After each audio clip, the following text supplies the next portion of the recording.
Om Namo Bhagavate Vasudevaya. Om Namo Bhagavate Vasudevaya. Om Namo Bhagavate Vasudevaya. Namam Vishnupadaya Krishna Prasthaya Bhutale Srimate Jaya Pataka Swaminiti Namine Namacharya Padaya Nitai Kripapadayane Gaurakatha Damdaya Nagaragramatarane Namam Vishnupadaya Krishna Prasthaya Bhutale Srimate Bhakti Vedanta Swaminiti Namine नमस्ते सरस्वती देवी गौरवाणी प्रचारिणे निर्विशेष शून्यवादी पाश्चात्य स्थाने जय श्री कृष्ण चैतन्य प्रभु नित्यानंद श्री अद्वैत गदाधर शिवासादि गौर भक्त वृंद हरे Krishna Krishna Krishna Hare Hare Hare Ram Ram Ram Hare Hare. Hare Krishna, everyone. We'll continue reading teachings of Lord Chaitanya. Lord Chaitanya's mission. Lord Chaitanya Mahaprabhu instructed his disciples to write books on the science of Krishna, a task which those who follow him have continued to carry out down to the present day. The elaborations and expositions on the philosophy taught by Lord Chaitanya are in fact the most voluminous, exacting, and consistent due to the unbreakable system of disciplic succession of any religious culture in the world. Yet Lord Chaitanya, in his youth, widely renowned as a scholar, himself left us only 8 verses called Sikshashtaka, in which his mission and precepts are revealed. Here, rendered by A.C. Bhaktivedanta Swami, are these 8 supremely valuable prayers. 1. Glory to the Sri Krishna Sankirtan, which cleanses the heart of all the dust accumulated for years together. Thus, the fire of conditional life, of repeated birth and death, is extinguished. This Sankirtan movement is the prime benediction for humanity at large because it spreads the rays of the benediction moon. It is the life of all transcendental knowledge. It increases the ocean of transcendental bliss, and it helps to have a taste of the full nectar for which we are always anxious. 2. O my Lord, your holy name alone can render all benedictions upon the living being, and therefore you have hundreds and millions of names like Krishna, Govinda, etc.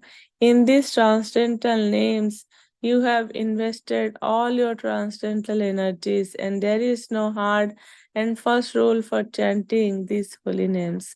O my Lord, you have so kindly made approach to you easy by your holy names, but unfortunate as I am, I have no attraction for them. 3. One can chant the holy name of the Lord in a humble state of mind, thinking himself lower than the straw in the street, more tolerant than the tree, devoid of all sense of false prestige, and ready to offer all respects to others. In such a state of mind, one can chant the holy name of the Lord constantly. For, O Almighty Lord, I have no desire to accumulate wealth, nor I have any desire to enjoy beautiful women, neither do I want any number of followers of mine. What I want only is that I may have your causeless devotional service in my life, birth after birth. O son of Maharaj Nanda, I am your eternal servitor, and although I am so somehow or other, I have fallen in the ocean of birth and death. Please, therefore, pick me up from this ocean of death and fix me as one of the atoms of your lotus feet. O my Lord, when shall my eyes be decorated with tears of love, flowing constantly while I chant your holy name? When will my words be choked up when uttering the holy name? And when will all the holes of hairs on my body have eruptions by the recitation of your name? 7. O Govinda, feeling your separation, I am considering a moment 12 years or more, and tears are flowing from my eyes like torrents of rain. I am feeling all vacant in the world in the absence of you. 8.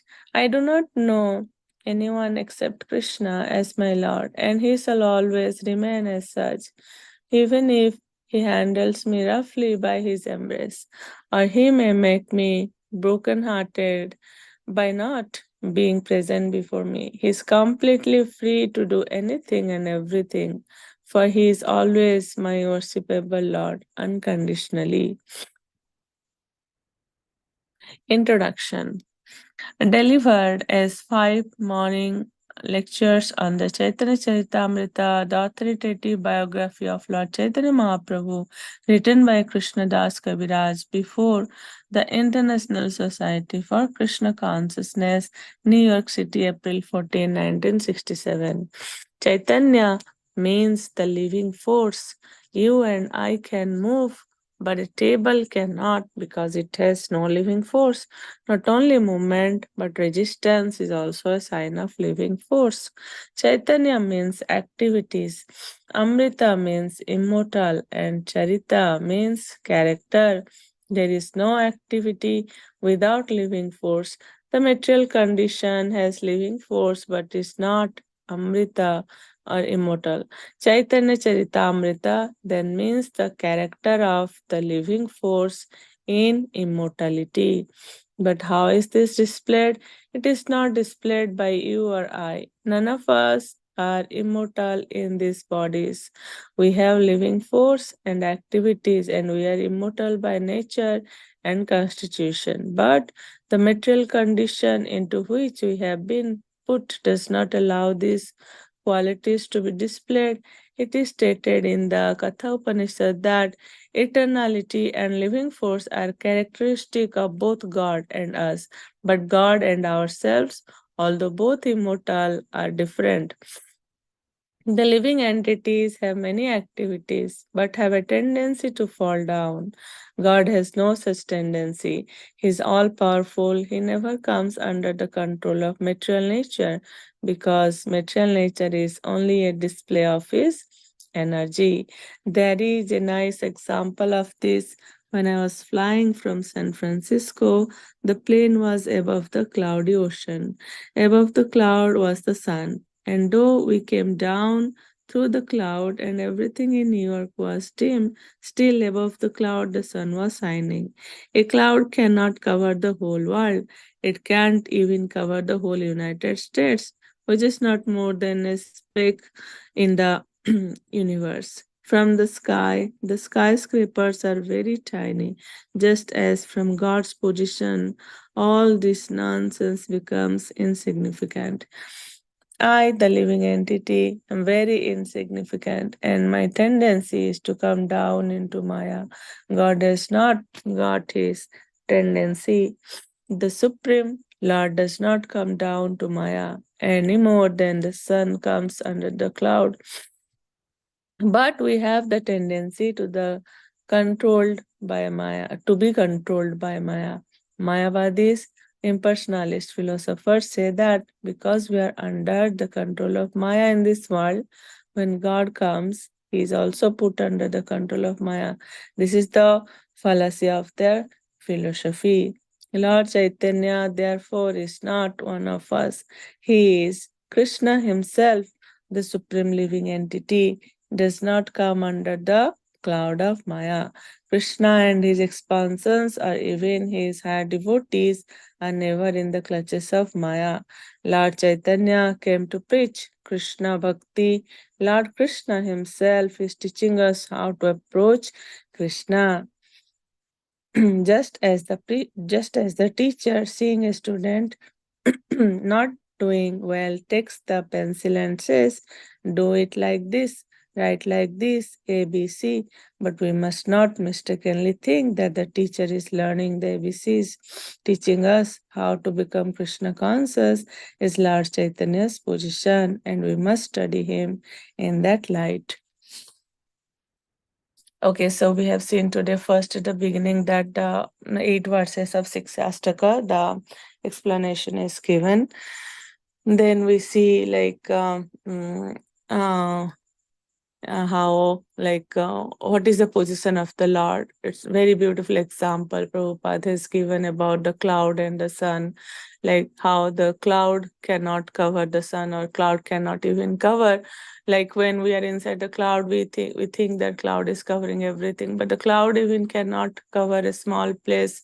So how it can cover the entire universe? Like, similarly, Maya, we, a living entity, when we come to this material world, we are under the control of Maya. But the Lord, whenever the Lord even comes to the material world for any specific purpose, the Lord is never under the control of Maya, because Maya is Krishna's energy only. So Maya cannot cover, like Lord is never under the control of Maya. Yeah, and very beautiful. It's explained the meaning of Chaitanya Charitamrita. Then what is the meaning of Lord Chaitanya? So Lord Chaitanya came here to, to give us the love of Godhead, to give us Krishna Prema.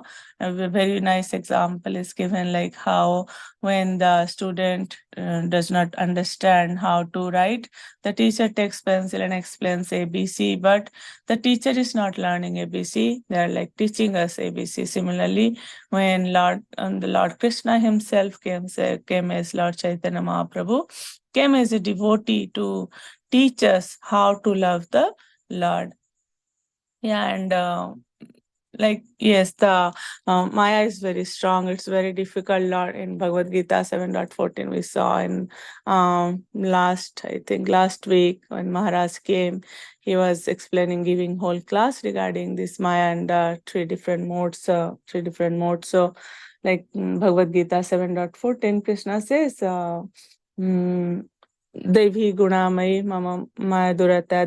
It's like very, yeah, Maya is Krishna's energy only, and it's very difficult to overcome, but we can overcome in only one condition: when we surrender to Krishna. So then only we will not be under the control of Maya. Yeah, that's